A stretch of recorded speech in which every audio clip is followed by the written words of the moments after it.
नमस्कार, स्वागत है आप सबका दिन भर की तमाम बड़ी खबरों के साथ। मैं हूं कवींद्र। शुरुआत हेडलाइन से।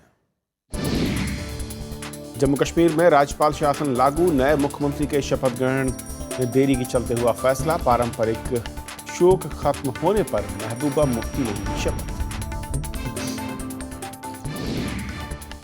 प्रधानमंत्री का पठानकोट दौरा, सुरक्षा एजेंसियों की थपथपाई पीठ। पाकिस्तान से सटी सीमा का भी किया हवाई सर्वेक्षण। तय समय पर होगी भारत पाकिस्तान विदेश सचिव वार्ता। नवाज शरीफ के विदेश सलाहकार सरताज अजीज का बयान। अमेरिका ने कहा कार्रवाई तेज करे पाकिस्तान। विश्व पुस्तक मेला 2016 का आगाज, चीन समेत 30 देश ले रहे हैं हिस्सा। नए लेखकों को बढ़ावा देने की अपील।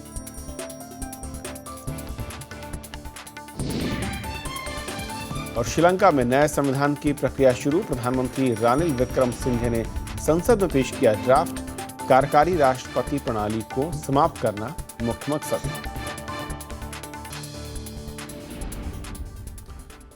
जम्मू कश्मीर से खबर मिल रही है कि वहां पर नए मुख्यमंत्री में शपथ ग्रहण में हो रही देरी के चलते आज राज्यपाल शासन लागू कर दिया गया। पीएमओ में राज्य मंत्री जितेंद्र सिंह ने दिल्ली में इसकी जानकारी दी है। जम्मू कश्मीर के मुख्यमंत्री रहे मुफ्ती मोहम्मद सईद का गुरुवार को निधन हो गया था और सईद दिल्ली के एम्स में भर्ती थे और लंबे समय से बीमार थे। उनकी बेटी और लोकसभा सांसद महबूबा मुफ्ती के नाम पर बीजेपी और पीडीपी के बीच सहमति बनी थी, लेकिन महबूबा मुफ्ती अब पारंपरिक शोक के बाद ही पद ग्रहण करेंगी।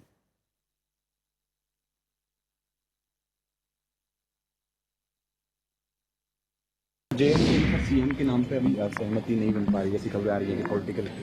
जेएनके में फिलहाल राज्यपाल शासन लागू कर दिया गया है।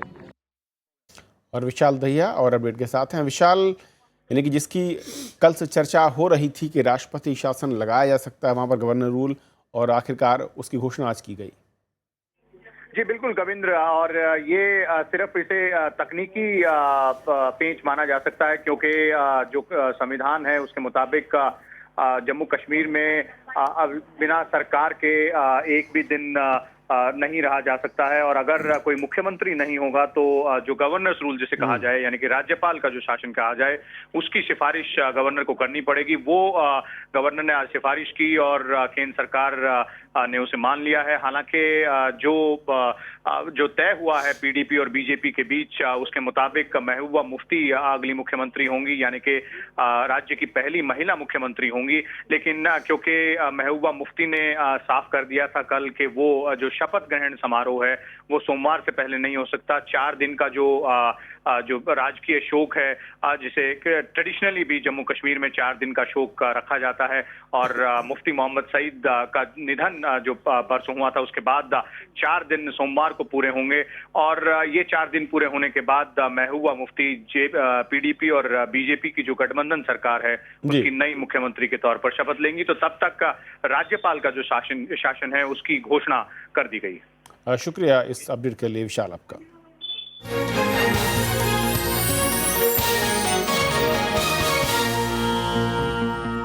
प्रधानमंत्री नरेंद्र मोदी ने आज पंजाब में पठानकोट एयरबेस का दौरा किया। उन्होंने आतंकी हमले से निपटने और उसे नाकाम करने पर सुरक्षा बलों के साहस की तारीफ की। सुरक्षा एजेंसियों ने प्रधानमंत्री को आतंकी हमलों से मुकाबले की रणनीति की जानकारी भी दी। इस बीच पाकिस्तान सरकार की ओर से आए बयान के मुताबिक विदेश सचिव स्तर वार्ता तय समय के मुताबिक 15 जनवरी को ही होगी। प्रधानमंत्री नरेंद्र मोदी ने पठानकोट एयरबेस पर आतंकी हमले के बाद पहली बार वहां का दौरा किया। उन्होंने आतंकियों के खिलाफ अभियान में भाग लेने वाले जवानों से मुलाकात करके उनका हौसला बढ़ाया। प्रधानमंत्री ने इस ऑपरेशन को सफलतापूर्वक अंजाम देने के लिए जवानों और सुरक्षा एजेंसियों की तारीफ भी की। प्रधानमंत्री ने एयरबेस में ही सुरक्षा एजेंसियों के प्रतिनिधियों के साथ बैठक की, जिसमें उन्हें आतंकी हमलों से निपटने पर एक प्रेजेंटेशन भी दिया गया। बाद में प्रधानमंत्री नरेंद्र मोदी ने सीमावर्ती इलाकों का हवाई जायजा भी लिया। उनके साथ राष्ट्रीय सुरक्षा सलाहकार अजीत डोवाल, सेना, वायुसेना, एनएसजी और बीएसएफ के प्रमुख भी मौजूद थे। भारत ने पठानकोट की घटना के तुरंत बाद सारी जो जानकारी उनको दिया है, सारे जो इंटेलिजेंस इंफॉर्मेशन दिया है, जिसके आधार पर बहुत जल्दी पठानकोट में आतंक फैलाने वाले जो लोग हैं, उनकी हैंडलर्स हैं और ये टेररिस्ट ऑर्गेनाइजेशंस हैं, उनके खिलाफ सख्त कार्रवाई हो सकती है। इस बीच पाकिस्तान के प्रधानमंत्री नवाज शरीफ के विदेश मामलों के सलाहकार सरताज अजीज ने कहा है कि दोनों देशों के बीच 15 जनवरी को प्रस्तावित विदेश सचिव स्तर वार्ता तय समय और कार्यक्रम के मुताबिक ही होगी। अजीज ने पाकिस्तान की संसद में एक सवाल के जवाब में ये बात कही है। पाकिस्तान के रक्षा मंत्री ख्वाजा मोहम्मद आसिफ ने कहा कि कोई भी आतंकी गुट शांति वार्ता को पटरी से नहीं उतार सकता। इससे पहले बीते 2 दिनों में पाकिस्तान के प्रधानमंत्री नवाज शरीफ ने उच्च स्तरीय बैठक की थी, जिसमें भारत की ओर से सौंपे गए सबूतों की जांच के आदेश दे दिए गए थे। ये प्रधानमंत्री जी की पठानकोट यात्रा जो है बहुत ही महत्वपूर्ण है। इसके माध्यम से बड़े स्ट्रॉन्ग मैसेजेस भेजे जा रहे हैं इंटरनेशनल कम्युनिटी को, पाकिस्तान को और विद इन इंडिया को, कि जो भी ऐसे, जहां तक इंटरनेशनल कम्युनिटी का ताल्लुक है, उन्होंने कंडेम तो किया है। हमारे प्रधानमंत्री जी कह रहे हैं कि मियर condemnation is not good enough. दुनिया ने अभी तक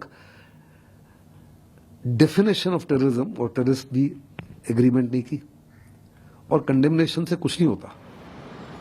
इस बीच अमेरिका ने भी पाकिस्तान से पठानकोट हमले के पीछे शामिल आतंकियों के खिलाफ ठोस और तेज कार्रवाई करने की बात कही है। दरअसल 1 जनवरी को पठानकोट एयरबेस पर हुए आतंकी हमले में सेना के 7 जवान शहीद हो गए थे, जबकि सभी 6 आतंकियों को भी मार गिराया गया था। इस हमले के पीछे जैश-ए-मोहम्मद का हाथ होने के कई सबूत एनआईए को मिले हैं, जिससे हमले के तार पाकिस्तान से जुड़े पाए गए हैं। Bureau report, Rajya Sabha TV. तो पठानकोट में जो कुछ घटनाक्रम हुआ उसका प्रधानमंत्री का वहां का आज दौरा और साथ ही साथ पाकिस्तान की ओर से आए बयान पर बातचीत करेंगे। हमारे साथ हैं बीजेपी के राष्ट्रीय सचिव आरपी सिंह। आरपी सिंह साहब, स्वागत है आपका। सबसे पहले तो मैं जो पाकिस्तान से खबर आई कि 15 तारीख को ही बातचीत होगी, क्योंकि इससे पहले भारत सरकार ने साफ कर दिया था कि अगर कोई कार्रवाई होती दिखेगी उस पर डिपेंड करेगा। तो क्या ये माना जाए कि एक आश्वासन, एक भरोसा मिल चुका है भारत सरकार को? मेरे ख्याल भारत सरकार का स्टैंड तो क्लियर है। पाकिस्तान जो बोले हमारी सरकार का स्टैंड क्लियर है। कुछ कार्रवाई दिखेगी तो आगे उस पर बातचीत के बारे में सोचा जाएगा। अभी यानी कि सरताज जी जो कह रहे हैं कि 15 तारीख को ही होगी बातचीत, उस पर ये सिर्फ एक उनका पक्ष है। ये उनका पक्ष है। हो सकता है उनको लगता है कि 15 तारीख से पहले कुछ बहुत सख्त अच्छी कार्रवाई और सख्त कार्रवाई अपने यहाँ कर पाएंगे तो बहुत अच्छा स्वागत होगा इस बात का। क्योंकि आज जब प्रधानमंत्री नरेंद्र मोदी ने दौरा किया पठानकोट का, उसके बाद कांग्रेस और कई दूसरे पॉलिटिकल पार्टीज का जो बयान है वो, उसमें भी इस बात की आशंका है कि प्रधानमंत्री दौरा कर रहे हैं, पाकिस्तान की ओर से अब तक कोई भी कार्रवाई नहीं हुई है और ऐसे में अभी भी संशय की स्थिति है कि वाकई बातचीत होगी कि नहीं होगी। मैं पहले तो कांग्रेसी मित्रों को कहना चाहूँगा, उनके रहते 30 बार हमले हुए, 900 लोग लगभग हमारे यहाँ से शहीद हुए। एक बार भी किसी इशू पे आज तक पाकिस्तान ने कंडेम भी नहीं किया और ना ये कहा कि हम कार्रवाई करेंगे। ये पहली बार है कि उनको कहना पड़ रहा है कि हम इसको कंडेम करते हैं और इस पर कार्रवाई करने का आश्वासन भी दे रहे हैं। तो हम तो आश्वस्त हैं कि वो कार्रवाई करेंगे। नहीं करेंगे तो फिर हमारे लिए तो सब रास्ते खुले हैं। लेकिन जब 9 तारीख, मैं कहूँ कि 8 तारीख गुजरती है और उसके बाद वहाँ का बयान आता है, तो ऐसा नहीं लगता कि सरकार से पाकिस्तान की ओर से कोई बातचीत हुई होगी, उसके बाद ही वहाँ से बयान आता है कि 15 को ही बातचीत होगी? नहीं, मेरे को उसकी जानकारी कि सरकारों की बातचीत क्यों हो रही है। मैं तो एक राजनीतिक कार्यकर्ता के नाते से कह रहा हूँ कि बातचीत करने का रास्ता टेररिज्म के अगेंस्ट एक्शन के ऊपर डिपेंड करेगा बहुत ज़्यादा। और अभी सारे रास्ते खुले हैं, सब आयाम खुले हैं। बातचीत होनी नहीं होनी, हमारे यहाँ से क्या एक्शन होगा, कैसे होगा, और सब रास्ते हमारे तरफ सब रास्ते खुले हैं।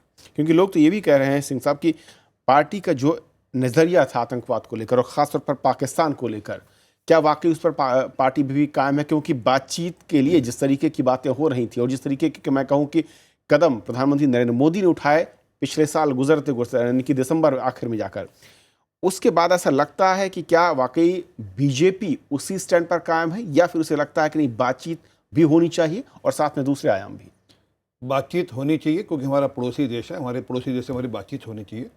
और जो भी आप प्रधानमंत्री जी ने जो विजिट किया वहाँ पर, उसके नतीजे से आज एक इंटरनेशनल प्रेशर उन पर बना हुआ है कि एक तरफ तो हमारे प्रधानमंत्री उनके यहाँ जाकर उनको जन्मदिन की या उनकी शादी, उनके वहाँ जाकर बधाई भी देते हैं और आउट ऑफ बॉक्स डिप्लोमेसी की बात भी होती है और दुनिया भर ने उसको कहा भी।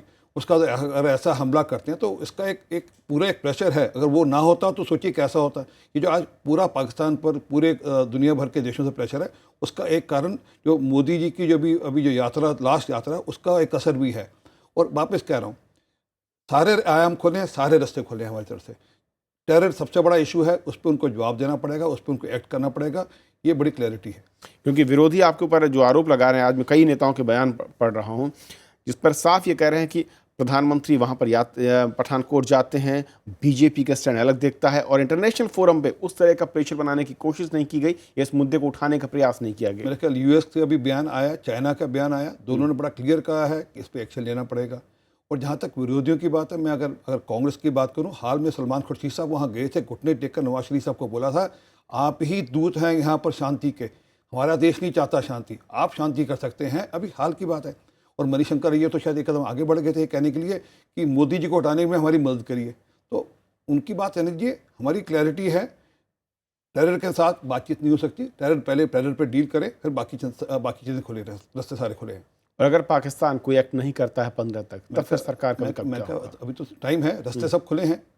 अभी तो ये आज तक कभी हुआ था कि इतनी जल्दी किसी देश को, कभी हुआ कि पाकिस्तान को इतनी जल्दी सारे एविडेंस दे दिए गए हों, उनको उस पर कार्रवाई करने के लिए कह दिया हो, उन्होंने उसको तुरंत कंडेम किया हो और ये आश्वस्त करो कि हम इस पर कार्रवाई करेंगे। परंतु कार्रवाई कैसे हो, क्या हो, ये उनकी समय सीमा उनकी है, परंतु हमें देखे कार्रवाई हो रही है, ये बड़ी बात है। गुलाब दबाव बना के रखे हुए हैं, पूरा दबाव पाकिस्तान पर रहेगा कि टेरर के मामले में उनको हर कीमत पे उनको एक्ट करना पड़ेगा। और जो विरोधी आपके आरोप लगा रहे हैं कि इस पूरे मसले पर, जब भी पाकिस्तान या आतंकवाद के मसले पर बात होती थी, कोई भी सरकार रही है, वो विरोधी दलों को अपनी इस मुहिम में शामिल करके चलती थी, लेकिन उनका आरोप है कि सत्ताधारी दल इस बार उनसे कोई बातचीत भी नहीं कर रहा है। नहीं, अभी तो कितने दिन हुए हैं, उसमें भी हमने तुरंत डोजियर दिया उनको, उसके बावजूद हमारे यहाँ से लोगों ने, अब ये तो मुझे उसकी प्रीव्यू नहीं है, आपको प्रीव्यू है, क्या बातचीत किसकी हो रही है पता नहीं, परंतु हमारी तरफ से बड़ी क्लैरिटी है। अभी जब तक पूरे एनआईए की और जो रिपोर्ट आ जाए, पूरी जानकारी, पुख्ता जानकारी, जो पहले इनिशियल जो जानकारी मिली तुरंत उनको दे देगी, हैंडल्स के नाम, नंबर, टेलीफोन नंबर सब दे दिए गए हैं। आगे जो एनआईए और जानकारी इकट्ठी करेगी, जब पूरी जानकारी होगी वो सबके साथ शेयर कर ली जाएगी।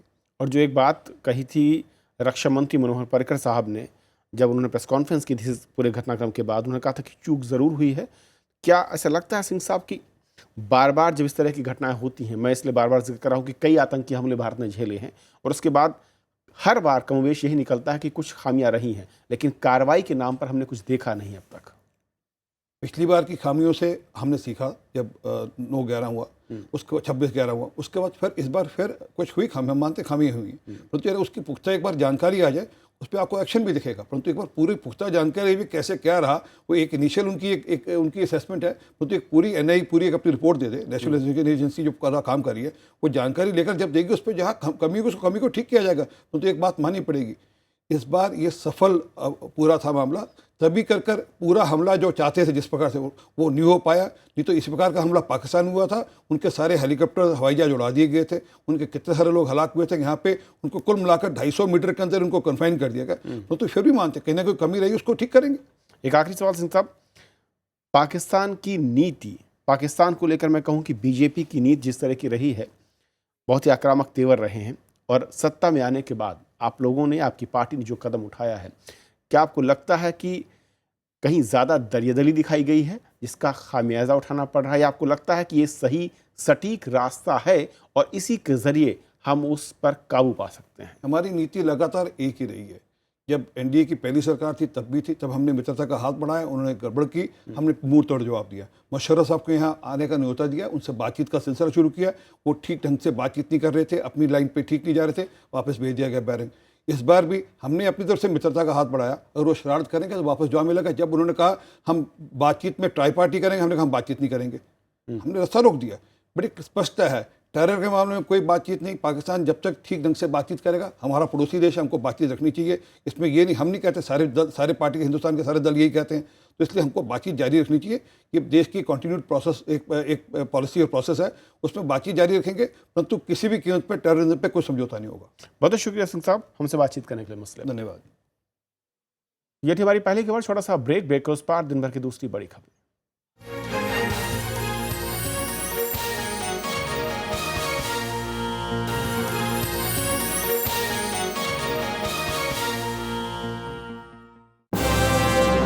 Hello, I am Ishan Russell. I'm Tracy Shilchi and you're watching News Tonight.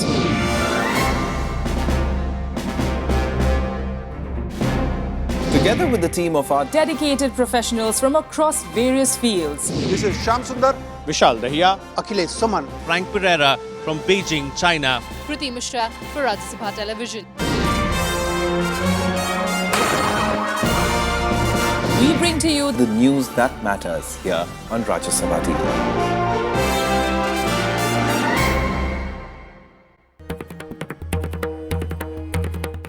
ताजवाद्य और उसको समर्पित कलाकार पंडित रविशंकर उपाध्याय।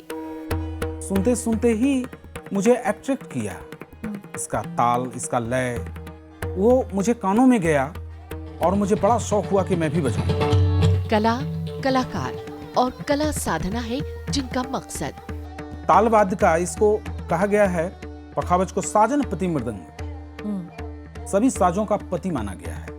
तो ये इसमें एक लिटरेचर है जो विद्वानों ने बनाया है। मिलिए शख्सियत में मशहूर मारूफ कलाकार पंडित रविशंकर उपाध्याय से सिर्फ राज्यसभा टीवी पर।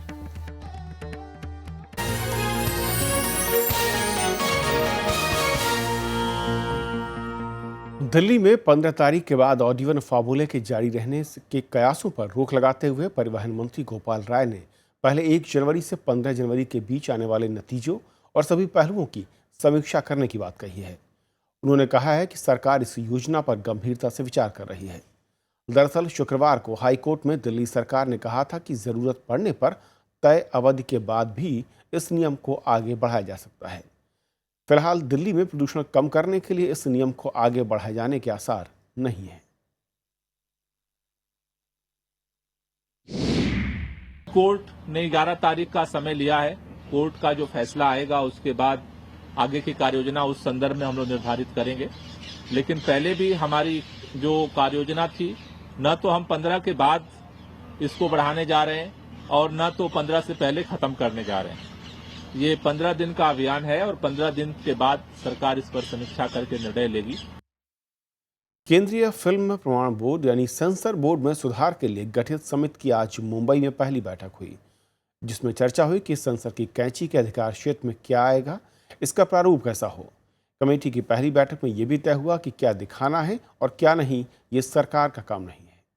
सूचना प्रसारण राज्य मंत्री राज्यवर्धन सिंह राठौर ने कहा कि सरकार ने ये नहीं तय करना चाहती है कि लोग क्या देखें और क्या न देखें। जाने माने फिल्म निर्देशक श्याम बेनेगल इस समिति के अध्यक्ष हैं।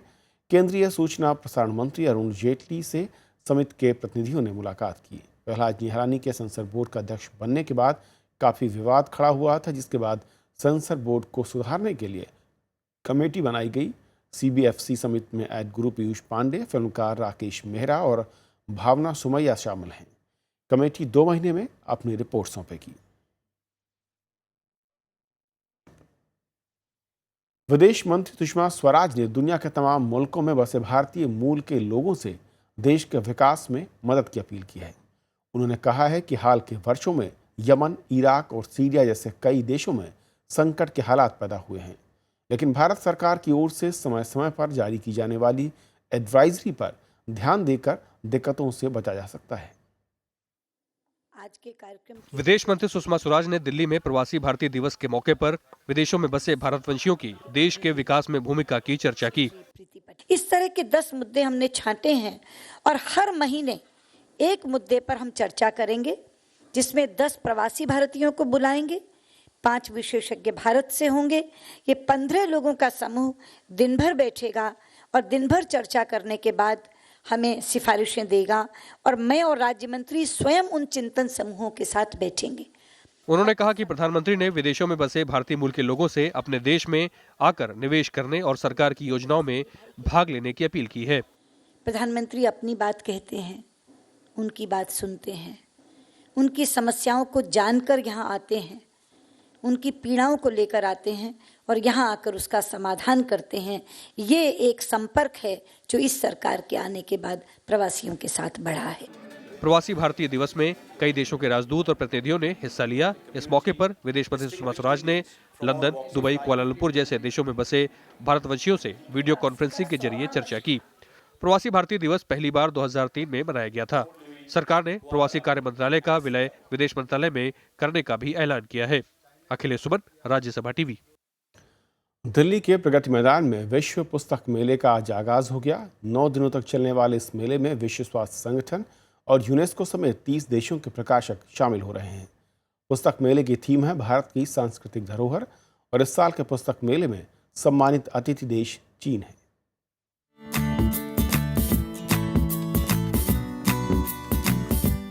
राजधानी दिल्ली के प्रगति मैदान में किताबों का मेला सज गया है। मानव संसाधन विकास मंत्री स्मृति ईरानी ने इसका उद्घाटन किया। इस बार मेले की थीम भारत की सांस्कृतिक धरोहर है। इसमें विशिष्ट अतिथि देश चीन है। I am hopeful that this World Book Fair brings our people closer together, that our books bring about a bridging of generations, some old, some new, but with technology, our relationships with regards to books and manuscripts goes beyond the World Book Fair. चीन से 250 प्रतिनिधि 5000 पुस्तकें लेकर मेले में हिस्सा ले रहे हैं। मेले में 30 देशों के प्रकाशकों के अलावा विश्व स्वास्थ्य संगठन और यूनेस्को जैसे अंतर्राष्ट्रीय संगठन हिस्सा ले रहे हैं। नेशनल बुक ट्रस्ट और भारतीय व्यापार संवर्धन संगठन ने मिलकर मेले का आयोजन किया है। भारत में ऋग्वेद के समय से जो प्रकाशन परंपरा प्रारंभ हुई, जो ज्ञान संपदा हमारे ऋषियों ने हमें दी, उसका एक छोटा सा प्रयास प्रस्तुत करने का हमने थीम पेविलियन में किया है और उसका घोषवाक्य हमने रखा है, भोजपत्र से ई बुक्स तक की यात्रा। चाइना फोकस कंट्री होने से क्या होगा कि बहुत सारे लोग अभी आ रहे हैं यहाँ पे इन चाइना इस पेविलियन के अंदर में, जो चाइनीज़ सीखने के लिए और चाइनीज़ कल्चर के जानने के लिए वो बहुत मतलब एंक्शस है। तो इससे बहुत दो कंट्री के लिए बहुत फ़ायदेमंद होगा जी। किताबों की दुनिया में भोजपत्र से ई बुक्स तक आए तमाम बदलाव मेले में देखने को मिलेंगे। इस दौरान शास्त्रीय और लोक नृत्य, कार्यशाला, परिचर्चा और गोष्ठियों समेत अनेक कार्यक्रम आयोजित होंगे। स्कूल की पोशाक में आने वाले बच्चों को मेले में निःशुल्क प्रवेश दिया जाएगा। डिफरेंट कंट्री से बुक्स आई हैं यहाँ और कैटलॉग भी अवेलेबल हैं कि आप देख लें कि इस हॉल में कौन से बुक्स हैं। और अच्छी अपॉर्चुनिटी है कि हम लोग अलग अलग राइटर्स की बुक्स एक साथ देख सकते हैं। पुस्तक मेला 17 जनवरी तक चलेगा। 9 दिन तक चलने वाले मेले में आयोजकों को 15 लाख से ज्यादा लोगों के शिरकत करने की उम्मीद है। मोहम्मद फातेह टीपू, राज्यसभा टीवी। मेघालय के ईस्ट गारो हिल्स जिले में हुए एक धमाके में दहशत फैल गई। ये विस्फोट विलियम नगर बाजार में हुआ। धमाके के वक्त बाजार में ज़्यादा भीड़ नहीं थी, फिर भी हमले में 9 लोग गंभीर रूप से घायल हुए, जिनमें एक महिला भी है। विलियम नगर मेघालय में ईस्ट गारो हिल्स जिले का मुख्यालय है। धमाके की जिम्मेदारी प्रतिबंधित उग्रवादी संगठन गारो नेशनल लिबरेशन आर्मी ने ली है।